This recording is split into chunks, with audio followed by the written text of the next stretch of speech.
merci encore pour tout ce que tu fais en particulier ici et merci de cette invitation. Alors, je voudrais vous dire d'abord qu'il est très dangereux de donner un micro à un parlementaire, fût-il un ancien parlementaire, sans lui donner de limite de temps. Donc il y en a une de limite de temps, rassurez-vous, on n'est pas là jusqu'à 2 h du matin. Je vais essayer de parler pendant 30, 35, 40 minutes. Je serai arrêté par le gardien du temple qui est devant moi et qui ne manquera pas de me dire que stop, ça s'arrête. Il faut que je rapproche le micro, c'est ça? Très bien, voilà. Et si je vais comme ça, c'est un peu... C'est trop fort là? Comme ça va? Parfait, je vais essayer de rester comme ça, je ne bouge plus. Et je vais essayer de vous dire ce que j'ai moi-même compris et découvert il y a 1 an maintenant, de la volonté des États musulmans de conquérir le monde et de faire en sorte que la charia domine sur le monde occidental. Je vais le faire à partir d'un constat assez simple, qui part d'une phrase que vous pouvez décliner en 4 morceaux. L'islam, propagé par les États musulmans via les communautés musulmanes de l'Occident, profite du recul de la civilisation occidentale pour étendre la charia sur le monde. Voilà quels sont les 4 éléments que je vais développer devant vous, qui appelleront ensuite 4 questions et 4 réponses de notre part. Que faut-il dire de l'islam? Comment faut-il se comporter à l'égard des États et des communautés musulmanes? Qu'est-ce qu'on doit faire de notre civilisation? Et comment est-ce qu'on contre l'essor de la charia? Quand j'aurai fini ça, il sera 3 h 10 du matin, et nous pourrons entamer tranquillement les questions, et la soupe à l'oignon viendra après. Un petit élément d'histoire sur cette affaire. Il y a 1 an, presque jour pour jour, j'étais en train de lire un livre d'une universitaire libanaise qui s'appelle Lina Mour Nehmé, que je vous conseille d'ailleurs. Ça s'appelle Tariq Oubrou, Dalil Boubaker et Tariq Ramadan, ce qu'ils vous cachent. C'est édité chez Salvatore, c'est un excellent éditeur, c'est un excellent livre, et en fait elle décortique la mise en œuvre de la taqiyya, la fameuse dissimulation des chiites dans le monde occidental par ces autorités musulmanes. Et puis au détour d'une page, je tombe sur la référence à un document qui s'appelle Stratégie d'action culturelle islamique à l'extérieur du monde islamique, en note de bas de page, avec une adresse internet. Les universitaires sont des gens curieux, mon cher Patrick, donc je me précipite sur mon écran et je tape les références, et je tombe là-dessus. Stratégie de l'action culturelle. Je ne sais pas si je suis dans le champ de la caméra, là, je ne suis pas sûr d'ailleurs, il faut que je fasse attention. Voilà. Je tombe sur ce document, Stratégie de l'action islamique culturelle à l'extérieur du monde islamique, et je commence à le lire. Et je découvre que ce document-là est adopté il y a 18 ans, en novembre 2000, dans une assemblée qui se tient à Doha, au Qatar, par les 57 États qui composent l'Organisation de la coopération islamique, tous les États islamiques musulmans, qu'ils soient sunnites, chiites, arabes, africains, asiatiques, enfin c'est tous, unanimement, y compris nos amis algériens, marocains, tunisiens, saoudiens, émiratifs, tout le monde. Et que ce document, finalement, fait un diagnostic de la présence des communautés musulmanes en Occident, et affiche très clairement son intention, puisqu'il est écrit dans une de ces pages que les États musulmans veulent installer, je cite, une civilisation de substitution en Occident, fin de citation, et que par ailleurs, alors là je l'ouvre parce que cette phrase-là est plus longue et je ne l'ai pas complètement apprise par cœur, mais je ne vais pas vous en priver. Voilà, je lis. Il s'agit, je cite, d'investir en science et en connaissances et préparer les outils qui nous servent à construire une société islamique pure et saine, en harmonie avec sa nature, et conformément à l'instinct naturel humain d'une part, et aux bases de la démocratie européenne d'autre part. Donc voilà quel est le but de ce document, affirmé par les États islamiques eux-mêmes, adopté, c'est pas très grave, ça peut attendre, adopté à l'unanimité par ces 57 États, et publié il y a 18 ans, diffusé sur Internet, accessible dans les 3 langues officielles de cette organisation, l'arabe, l'anglais et le français. Ce document est donc, c'est pas une étude d'un intellectuel isolé qui aurait dit « Tiens, qu'est-ce qu'on pourrait faire en Occident ?» Ça n'est pas une énième explication de la philosophie politique fondatrice de l'islam. C'est un plan stratégique d'action extrêmement concret, piloté par l'intégralité des États musulmans, sunnites et chiites confondus, pour faire en sorte que l'islam s'installe comme civilisation de substitution en Occident. Voilà quelle est l'intention.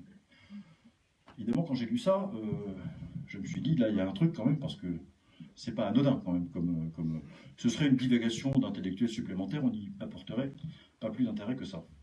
Mais là, vous avez bien compris que c'est un document politique, c'est un document officiel, émanant d'une organisation officielle, qui a pignon sur rue, qui est représentée dans toutes les organisations internationales, et qui est l'autorité de régulation et de concertation des États musulmans du monde entier.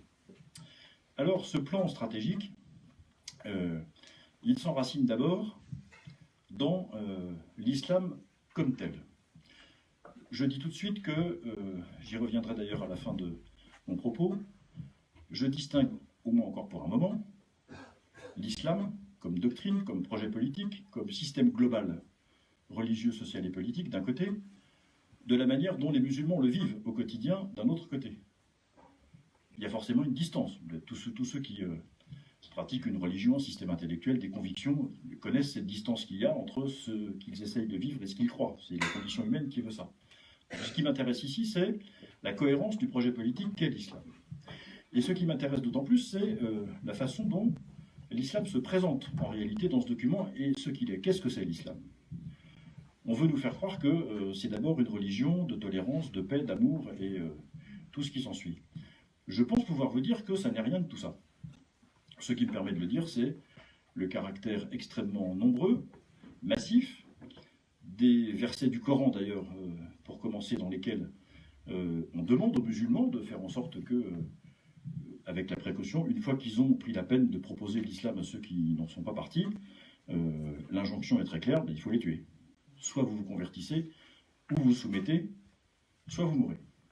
Il n'y a pas, dans l'islam, cette volonté de faire en sorte que, comme dans les sociétés occidentales, imprégnées de cette culture qui est la nôtre et qui nous vient du judéo-christianisme, il n'y a pas cette volonté de considérer tout le monde sur un pied d'égalité, permettre à chacun de pratiquer sa foi comme il le veut, considérer tous les individus comme égaux strictement du point de vue du droit ou de la dignité, considérer que tout le monde est le frère ou la sœur de tout le monde, ça n'existe pas. Je suis, parce que je suis chrétien, d'une certaine manière, obligé de considérer toutes les personnes humaines comme des frères ou des sœurs. L'islam ne considère pas qu'il doit inviter ses croyants et ses fidèles à considérer les non-musulmans comme des frères ou des sœurs. C'est une première source d'égalité, ça n'est pas sans poser de problème, reconnaissez-le avec moi, sur le plan de l'organisation sociale. Et en tout cas, ça invite très précisément, à l'inverse, à ce que dans les sociétés musulmanes ou islamiques, on installe une inégalité de fait entre les personnes, celles qui sont musulmanes et celles qui ne le sont pas, à l'intérieur de celles qui sont musulmanes, des hommes et des femmes, et toutes ces inégalités, au fond, irriguent les sociétés islamiques ou musulmanes, et elles sont, de fait, installées dans le droit musulman et dans la manière dont on organise les sociétés. La deuxième chose qui est intéressante dans la manière dont l'islam se présente, et qu'il faut bien avoir en tête quand on réfléchit à ce sujet, c'est que, du point de vue de l'islam, il n'y a pas d'autre religion possible. C'est même pire que ça, si j'ose dire. Nous naissons tous et toutes musulmans. Vous êtes musulmans, vous ne le savez pas, mais je vous garantis que vous êtes musulmans. Pourquoi? Parce qu'il ne peut pas y avoir d'autres religions. Et dans la mesure où chaque personne humaine dépend directement d'Allah, comme son législateur, son maître, son maître, voilà, je veux dire ça très très simplement, ceux qui ne sont pas musulmans sont ceux à qui soit l'islam n'a pas été proposé, ça peut arriver, soit ceux qui l'ont abandonné, mais dans les deux cas, ni le fait que l'islam n'ait pas été proposé comme religion à ceux qui ne sont pas musulmans, ni le fait qu'il est abandonné n'est suffisant pour considérer qu'il y aurait une forme d'infraction à cette règle selon laquelle il n'y a qu'une religion possible pour l'homme, naturellement, c'est l'islam. Toutes les autres sont soit des ersatz, soit des étapes historiques de la religion révélée par excellence, car en fait les musulmans considèrent, ou l'islam considère, que la révélation de la religion avec un grand R se fait de manière successive, qu'un bout a été révélé aux juifs, un bout supplémentaire aux chrétiens, et que la révélation faite à Mahomet, d'une certaine manière, vient parachever la parole qu'Allah délivre à l'ensemble de l'humanité, et qu'il révèle à Mahomet l'intégralité de son projet sur l'humanité, enfin ce projet. Ça c'est déjà un mot un peu chrétien, mais en tout cas, l'intégralité de sa volonté de législateur sur l'humanité, et c'est à Mahomet qu'il le révèle. Nous sommes donc tous musulmans, Il n'y a donc aucune raison de résister davantage au fait que l'islam doit s'installer partout, puisque comme c'est la religion de tout le monde naturellement et que c'est une religion très bonne pour les êtres humains, il n'y a aucune raison de résister à son installation sur l'intégralité du monde. La troisième chose qui est intéressante avec l'islam, c'est qu'on a tendance en France, pas qu'en France d'ailleurs, mais à considérer que l'islam serait une forme de christianisme du monde arabe. Ça c'est au mieux. Ou alors une forme de bouddhisme un peu énervé, vous voyez, c'est des gens qui seraient un peu... c'est absolument pas ça. Nous devons apprendre à arrêter de considérer que quand on réfléchit à l'islam, on projette les réflexes qui sont ceux d'entre nous, enfin les réflexes qui sont ceux des chrétiens pour aller vite, et de projeter sur l'islam le modèle que nous avons reçu de l'organisation de la religion chrétienne. Il n'y a pas d'autorité théologique et spirituelle dans l'islam, ça n'existe pas. Je parle des sunnites. Si on parle des chiites, c'est un peu différent. Il n'y a pas chez les sunnites d'autorité intellectuelle dogmatique comme il y en a dans l'Église catholique par exemple, ou comme il peut y en avoir dans le judaïsme. Il n'y a pas dans l'islam cette idée selon laquelle Dieu se révèle aux hommes par sa parole, ça n'existe pas. Dieu ne se révèle pas dans l'islam. Allah ne dit pas qui il est. À aucun moment du Coran vous ne trouvez des considérations sur l'être de Dieu, ça n'existe pas. On sait qu'Allah est grand, qu'il est le législateur, et en dehors de ça on ne sait rien de lui. Ah si, on sait aussi qu'il récompense, c'est le mot qui est utilisé à de nombreuses reprises, il récompense ceux qui suivent sa volonté et ceux qui se conforment à ses commandements ou à ses injonctions. Mais une des erreurs que l'on fait sur l'islam précisément dans ce contexte, c'est en projetant notre compréhension de la religion avec le modèle mental du christianisme, alors on est amené à faire la distinction qui est tout à fait célèbre et que vous connaissez tous entre d'un côté l'islam tout court et d'un autre côté l'islam politique, en sous-entendant que le premier serait acceptable alors que le second ne le serait pas. Cette distinction est inconnue des musulmans. Il n'y a pas l'islam d'un côté et l'islam politique de l'autre côté pour un musulman. Il y a l'islam tout court. L'islam est par essence politique, parce qu'il est par essence global, et que pour un musulman, l'idée selon laquelle une initiative législative pourrait venir de l'homme en dehors des commandements de Dieu, ça n'existe pas. La loi dans les pays musulmans, ça n'est que la déclinaison de ce que la tradition islamique a reçu, 1, du Coran, 2, de la Sunna, c'est-à-dire de la collection de la tradition islamique, et 3, de la Sira, ce qu'on appelle, c'est-à-dire la biographie de Mahomet. En dehors de ça, il ne peut pas y avoir d'initiative législative, par exemple, ou d'organisation de la cité pour les hommes. C'est pas possible. Parce qu'il n'y a pas de séparation du politique et du religieux, alors que nous sommes baignés, nous, de cette séparation, et comme j'ai eu l'occasion de le dire dans un débat constitutionnel, vous vous rappelez la réforme de la Constitution sur la binationalité, c'était un des grands succès du président Hollande dans le mandat précédent. J'ai porté un amendement pour inscrire dans la Constitution française à l'article 1er les racines chrétiennes de la France. Le ministre de l'Intérieur Cazeneuve s'est levé de son banc pour me dire « Monsieur le député, on ne peut pas faire ce que vous dites parce que ça serait contrevenir au principe de la laïcité. » J'ai repris le micro pour lui répondre en disant « Monsieur le ministre, vous devriez savoir que si la France vit sous le régime de la laïcité, c'est parce qu'un jour le christianisme a inventé cette idée de séparation du religieux et du politique. Si le christianisme ne l'avait pas fait, ça n'existerait pas. » Donc c'est au contraire rendre hommage pleinement et intégrer l'intégralité de la définition de la laïcité que de la réinscrire dans ses racines chrétiennes. J'observe d'ailleurs que si en 2005, nous avions dans le protocole de la Constitution, le préambule de la Constitution européenne accepté d'inscrire les racines chrétiennes de l'Europe, sans doute un certain nombre de problèmes que nous avons maintenant se poseraient d'une manière un peu différente. La quatrième chose que porte l'islam, c'est que, pour toutes les raisons que je viens de dire, il divise assez volontiers le monde en deux parties. Dar al-Harab, comme on dit, et Dar al-Islam, c'est-à-dire d'un côté la terre de la guerre ou du chaos, et d'un autre côté la terre de l'islam ou de la paix. C'est-à-dire, il divise le monde en deux catégories de pays, les territoires dans lesquels on est soumis à Dieu et les territoires dans lesquels on n'est pas soumis à Dieu. Les premiers sont les terres d'islam, le deuxième, Dar al-Harab, ça veut dire soit le chaos parce que là où les gens ne sont pas soumis à Dieu, c'est le bazar, soit de la guerre parce que puisqu'ils ne sont pas soumis à Dieu, il faut les soumettre. Donc par définition, ils sont des territoires possibles de conquête pour les musulmans. J'observe d'ailleurs que dans ce document, que je vous ai montré tout à l'heure, qui est un vrai document de planification stratégique pour le coup, ceux d'entre vous qui ont pratiqué cet exercice dans vos entreprises, vos associations ou ailleurs, savent que c'est un travail qui est très long, qu'il faut y revenir plusieurs fois, qu'il faut s'entendre sur la méthode, puis sur les projets, le contenu, etc. Et le premier principe qui est considéré comme essentiel par la stratégie elle-même en termes de principe de méthode, je vais le retrouver immédiatement. Voilà, donc dans l'avant-propos de cette stratégie, je lis paragraphe 1, le principe de différence des civilisations. C'est-à-dire que lorsque les États musulmans réfléchissent à la présence des communautés musulmanes dans le monde occidental, la première chose qu'ils disent comme principe de méthode, nous appartenons à des civilisations différentes. Ces civilisations sont irréconciliables, elles s'opposent sur des principes qui sont absolument pas compatibles, et alors que nous-mêmes, nous hésitons sans cesse sur le point de savoir quelle est notre civilisation, comment doit-on la traiter, qu'est-ce qu'on doit en faire, est-ce qu'on la transmet ou est-ce qu'on ne la transmet pas. Pour eux, il n'y a aucune hésitation possible. Leur civilisation, c'est l'islam, ils ont le devoir de la transmettre et de la propager, et il n'y a pas de débat. Ils assument la confrontation, pour ne pas dire le choc des civilisations. Vous vous rappelez du débat après les attentats de 2001 en France sur le fameux livre de Huntington sur le choc des civilisations. Eux l'assument, nous ne l'assumons pas. Ça nous place d'une certaine manière dans un conflit qu'on pourrait appeler asymétrique, puisque nous ne partons pas au combat ou au feu dans une large mesure avec les mêmes armes. Et c'est donc dans ce contexte que l'islam décide, ou les États musulmans, pardon, décident de mettre en œuvre cette stratégie concrète visant à installer une civilisation substitution à la civilisation occidentale.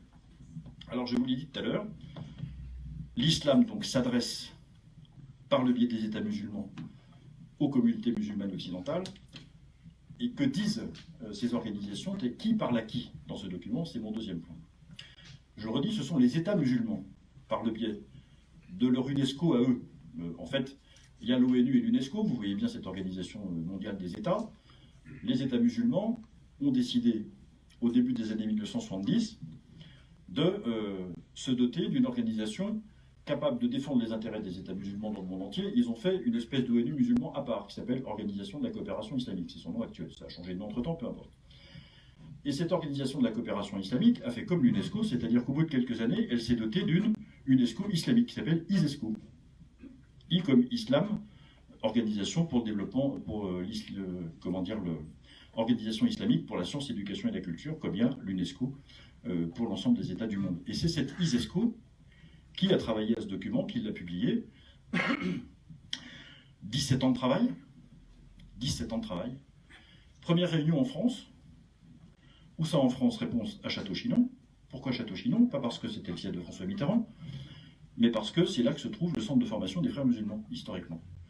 L'Institut des sciences et des études de l'homme, ISEH, vous avez sans doute entendu parler de cet organisme vivace, se trouve à Château-Chinon, et la première réunion de préparation de ce document s'est tenue en France, dans ces locaux. Ce document-là est directement inspiré de la doctrine des frères musulmans. Vous voyez ce que sont les frères musulmans? Je ne détaille pas, on pourra y revenir dans les questions tout à l'heure. Organisation qui a théorisé par un certain nombre de ses intellectuels dans les années 60 les premiers plans de conquête de l'Europe et qui irrigue, comme les intellectuels de la bande en quelque sorte, c'est le foyer à penser intellectuel un peu par excellence de beaucoup de communautés musulmanes. Ils sont très puissants dans beaucoup de pays, ils sont répandus un peu partout et ils sont exactement déterminés par la volonté de faire triompher l'islam dans l'ensemble du monde, comme je l'ai dit tout à l'heure. Ils ont largement inspiré ce document de la stratégie culturelle islamique. D'ailleurs, ils s'en cachent à peine. Cette stratégie culturelle est fondée, je vous l'ai dit d'abord, sur cette idée qu'il y a des différences irréductibles de civilisation. C'est-à-dire qu'on n'est pas dans une démarche de dialogue possible avec la civilisation occidentale, ce qui n'aurait pas de sens. On est dans une démarche de conquête, très clairement. Pourquoi? Parce que il ne peut pas y avoir de valeur pour un musulman d'une civilisation dans laquelle, au fond, on ne respecte pas, grosso modo, le fait religieux et la personne humaine. C'est impensable pour un musulman.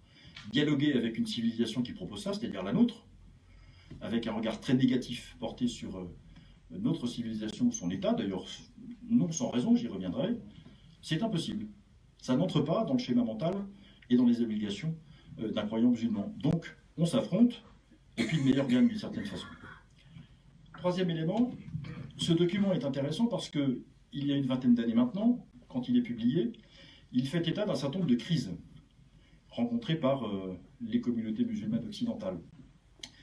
Et il y a beaucoup d'inquiétudes qui se propagent dans ce texte sur le fait que le contact des communautés musulmanes occidentales avec le mode de vie occidental, en fait, produirait un affadissement de la capacité de ces communautés à transmettre leur foi aux générations qui viennent.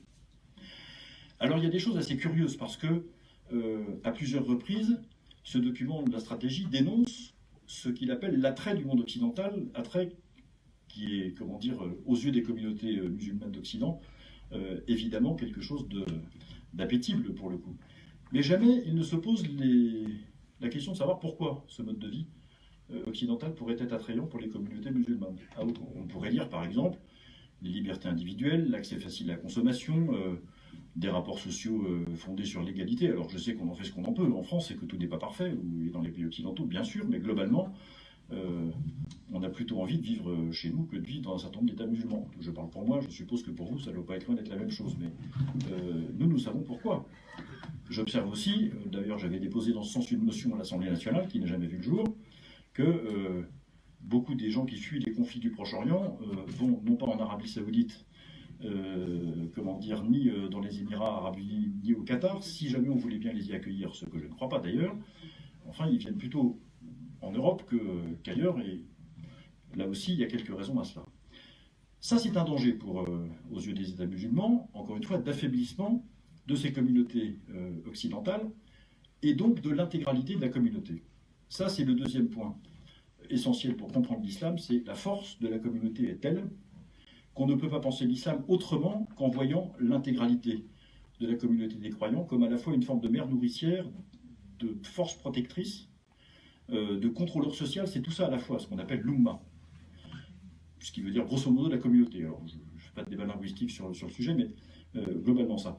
Cette Ummah est considérée comme devant être protégée, fortifiée, étendue, soutenue, etc., etc. Donc tout ce qui vient l'affaiblir, en réalité, provoque en retour chez tous les musulmans du monde un devoir de protection, de secours, parce que si l'Ummah s'affaiblit, chaque croyant s'affaiblit, dans la mesure où si ce qu'il protège par essence n'est plus en situation de le protéger, alors évidemment chacun s'en trouve fragilisé. Il y a donc cette nécessité, comment dire, de venir en aide aux musulmans occidentaux qui sont confrontés à un mode de vie qui n'est pas le leur, qui donc voient s'affaiblir leur capacité à transmettre leur foi, et ajoute le document de la stratégie, en réalité, à partir du moment où les musulmans qui sont en Occident se trouvent dans des situations sociales fragiles, il y a deux conséquences. La première, c'est que la plupart du temps, leur faible niveau d'éducation, c'est pas qu'il dit, c'est le document, leur faible niveau d'éducation ne les place pas en situation de transmettre correctement la culture et la foi qui sont les leurs.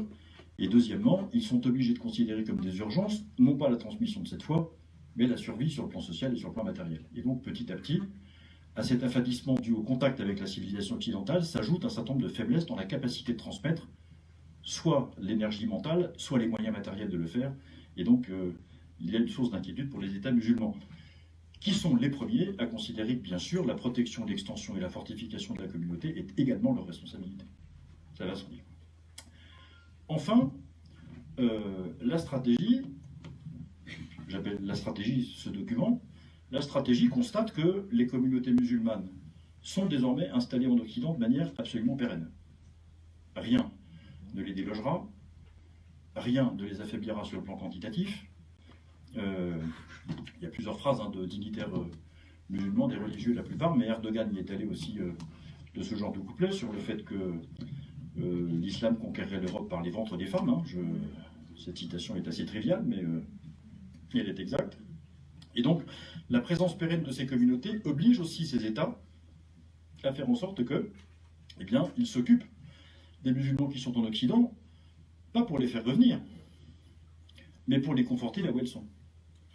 C'est d'ailleurs un sujet d'étonnement pour moi à la lecture de ce livre, parce que si effectivement le monde occidental est si empoisonné que ça pour les musulmans qui y vivent, si effectivement il y a un tel danger, la présence, le contact avec l'Occident est si dangereux que ça pour l'Oumma, pourquoi est-ce que les États musulmans n'organisent pas un immense plan de retour pour protéger au mieux ces musulmans? Parce que, très simplement, la volonté de conquête prime sur l'intention de faire en sorte que ces communautés vivent correctement.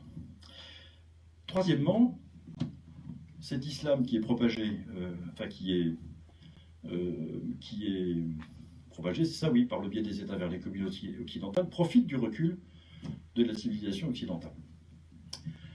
Je vais aller rapidement sur ce point parce que vous allez voir, vous allez sans doute vous y retrouver facilement. Le constat, il est assez simple à décrire.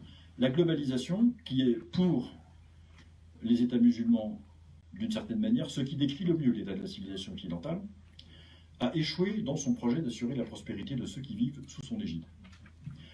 Deuxièmement, la domination technologique qui était autrefois l'apanage des pays occidentaux est maintenant assez largement partagée dans le reste du monde, et donc ce qui était l'instrument de la domination de l'Occident sur le reste du monde ne vaut plus. Et même les États musulmans commencent à profiter et à, à installer largement dans leur propre territoire tous ces instruments technologiques qui étaient autrefois réservés aux pays occidentaux. Et donc cet échec de la civilisation occidentale laisse en face de l'islam qui lui est puissant, qui lui est cohérent, qui lui est capable d'assurer le bonheur de ceux qui vivent sous son égide, parce que c'est la religion par excellence, la religion naturelle, en dehors de laquelle il n'y en a pas, excellente, etc., etc., etc., se trouve donc devant une espèce de vide qu'il suffit de combattre de manière organisée pour le combler. Quelle est l'analyse quel est le regard que portent les États musulmans sur l'Occident il y a 18 ans? Vous y verrez, si vous me faites le plaisir de lire ce que j'ai écrit, j'y consacre un chapitre entier, dans lequel je dis à un moment, les musulmans, les États, mais même les musulmans qui sont en France, que nous disent-ils? On ne sait pas vivre dans un pays qui bafoue les autorités et les institutions. On ne sait pas vivre dans un pays qui méprise l'autorité parentale et le devoir de transmission des parents vers les enfants, qui laisse ses enfants consommer de la pornographie, de la drogue et de l'alcool à qui mieux mieux, qui ne sait plus faire la différence entre le bien et le mal. Même le président du comité d'éthique a déclaré qu'il ne savait pas quelle était la différence entre le bien et le mal. Je ne sais pas si vous voyez où on en est. Ce serait n'importe qui d'autre, ça ne me surprendrait pas. Le président du comité d'éthique, je suis un petit peu plus inquiet, pardonnez-moi. Bref, et on ne sait pas vivre non plus, nous musulmans, disent-ils, dans un pays qui a pour projet, ou un ensemble qui a pour projet, d'éradiquer la religion purement et simplement de la sphère publique et de la confiner dans la sphère privée. Nous, musulmans, nous ne savons pas vivre dans ce monde, qui par ailleurs marchande absolument tout, y compris maintenant jusqu'aux enfants, puisque en rentrant chez vous ce soir, vous pourrez acheter pour 25 000 $ un bébé sur Internet comme vous le voulez. Il suffit de passer un coup de téléphone et de faire un truc de carte bleue, ça va très très vite. Nous, musulmans, nous ne savons pas vivre là-dedans. Et vous ne pouvez pas nous demander de faire comme si nous étions contraints de vivre sous ce régime, parce que nous ne voulons pas.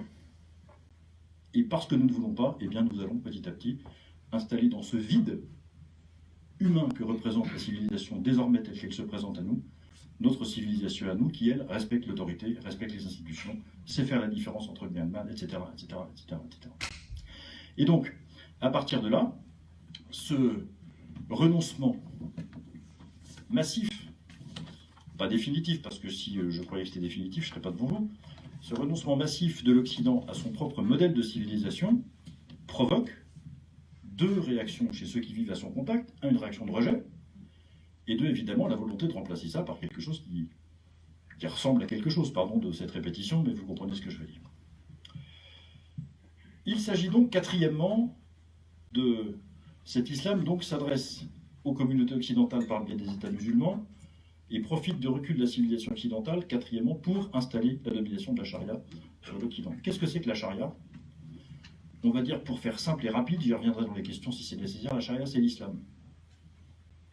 Tout ce qu'est l'islam peut être résumé à la charia, et tout ce qu'est la charia est évidemment contenu dans l'islam. Il y a presque une relation d'équivalence entre les deux. Pourquoi? La charia, on va dire, c'est la loi fondamentale. C'est, dans la langue arabe d'origine, charia, ça veut dire c'est la voie qui mène jusqu'à l'oasis. C'est la piste qu'il faut suivre pour trouver de l'eau. Ce qui, pour des tribus nomades qui vivent dans le désert, est quand même pas un détail. Donc c'est la voie du salut, de la survie dans une large mesure, la charia. Et quand on transpose ce mot dans l'organisation politique, la charia, c'est la façon dont on organise la société pour que chaque personne qui y vit puisse trouver son chemin facilement vers la survie, c'est-à-dire vers Allah. Cette charia, elle s'enracine dans trois éléments, je le répète, je le disais tout à l'heure. 1, le Coran. 2, la tradition, c'est-à-dire les faits, tout ce que les témoins de la vie de Mahomet et les commentateurs officiels ont dit de ce qu'avait dit Mahomet. Et troisièmement, la biographie, c'est-à-dire, grosso modo, une forme d'imitation des faits et gestes de Mahomet qui sont traduits dans des documents reconnus par un consensus d'intellectuels à la fin du IXe siècle et constitués avant que les musulmans se voient interdits purement et simplement de réinterpréter leurs sources et de les questionner Vous avez entendu parler de cette affaire de porte de l'interprétation fermée autour du Xe siècle. C'est exactement comme ça que c'est passé. Ces textes sont figés depuis cette époque. Et le travail des législateurs musulmans, il n'est pas comme chez nous de trouver les moyens d'organiser au mieux la société en prenant des initiatives par rapport à des choses qui ne seraient pas dites dans une écriture sainte, ce qui est la position des chrétiens, parce qu'il n'y a pas de programme politique dans la Torah, il n'y a pas de programme politique dans la Bible ni dans l'Évangile, donc on est prié de se débrouiller tout seul et de faire comme on peut. Quand vous êtes agnostique, alors il n'y aura pas de programme politique nulle part, donc vous êtes bien obligé d'inventer dans vos propres ressources et de trouver dans vos propres ressources de quoi organiser la cité. Pour les musulmans, pas du tout. La cité est organisée, et elle doit être organisée sur l'exemple de la parole de Dieu, de ce qu'ont dit les sages des paroles de Mahomet et de l'exemple personnel de Mahomet dans sa vie individuelle. Et à partir de là, doivent se décliner, selon les pays éventuellement, des différences de législation, mais pas plus que des différences de législation. Je prends un exemple que vous allez immédiatement comprendre. Dans le Coran, il est écrit que on a le droit à la polygamie. Le prophète, d'ailleurs, s'est taillé la part du lion, puisque lui, il peut avoir énormément d'épouses. Hein. Il y a une révélation qui a été faite spécialement pour lui, pour dire qu'il avait le droit d'en avoir plus que 4, alors que le Coran dit qu'on peut avoir jusqu'à 4 femmes, mais à la condition qu'on soit capable de les traiter de manière équivalente. Sinon, il ne faut pas en avoir plusieurs.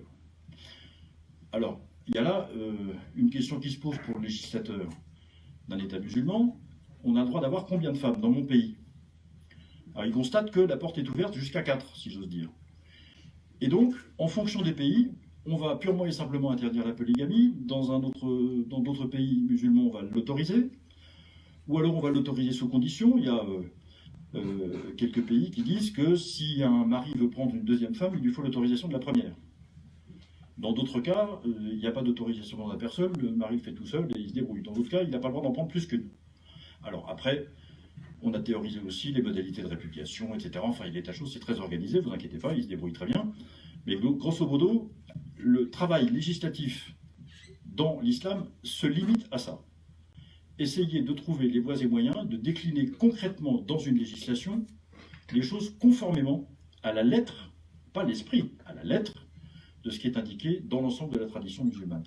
Et selon que vous êtes plus ou moins proche de l'intégrité, ou pour ne pas dire de l'intégrisme de la lettre initiale, eh bien vous appartenez à telle ou telle école juridique. Il y a 4 grandes manières d'interpréter, enfin d'écrire la loi dans les pays musulmans en fonction de leur proximité ou de leur distance au contraire avec l'intégralité de la lettre. Donc cette charia, elle est quand même malgré tout intégralement inspirée du Coran. Et la question qui peut se poser, c'est qu'au fond, lorsque dans cette écriture qui est révélée par les musulmans, nous avons à faire face à des injonctions à la violence, la nécessité, par exemple, ou le devoir pour les musulmans, comment dire, de soumettre, de réduire en esclavage d'une certaine manière, c'est la dimitude, on en parlera dans les questions sans doute. Tous ceux qui ne sont pas croyants, d'abord c'est ce qui se passe dans tous les pays musulmans, d'une manière ou d'une autre, et on voit très bien que, en définitive, la vraie différence qu'il y a, la vraie question qu'il faut se poser, c'est comment les musulmans qui vivent en France, eux, accueillent-ils ce genre d'injonction?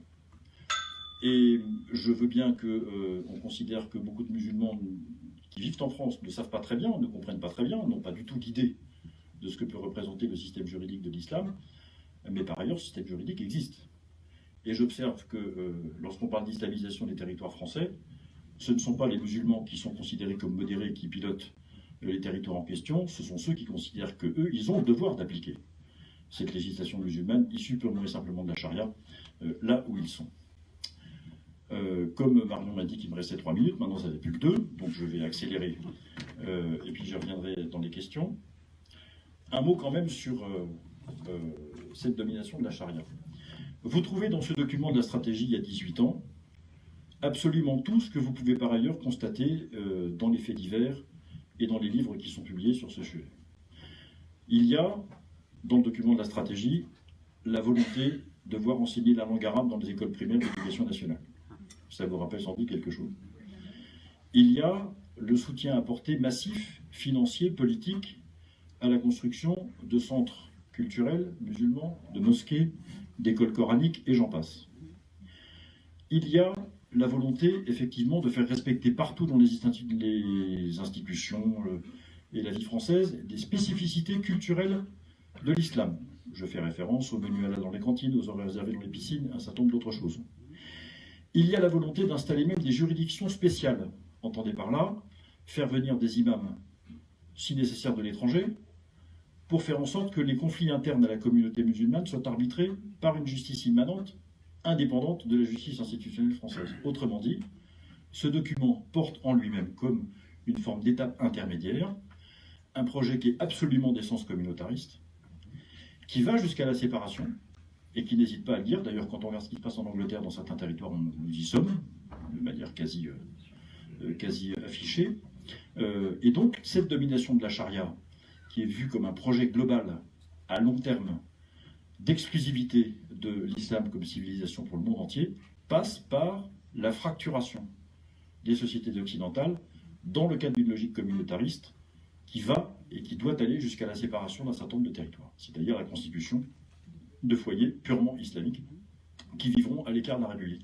Ça ne gêne pas du tout les États musulmans qui n'y voient qu'une étape et le moyen d'à la fois conforter les communautés musulmanes là où elles vivent, en même temps qu'ils fragilisent les sociétés qui les accueillent et de fait deviennent plus vulnérables à l'influence d'une civilisation qui, elle, a une cohésion, une force et qui est soutenue par des États étrangers.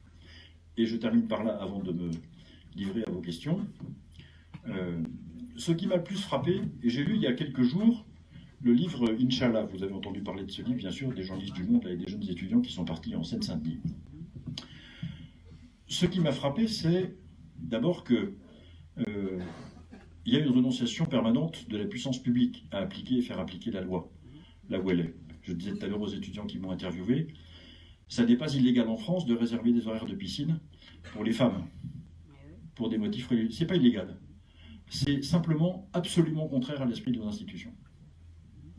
Et donc s'il n'y a pas une volonté de faire appliquer non pas seulement la lettre, mais l'esprit de nos institutions, alors on ne pourra pas se bagarrer à armes égales contre la prolifération de l'islam. Deuxième élément, il y a, ce qui m'a frappé dans ce livre également, un clientélisme politique absolument massif dans ces territoires. Il n'y a pas que là d'ailleurs, et il n'y a pas que sur ce sujet. Je ne suis pas en train de dire que ça ne se passe que là.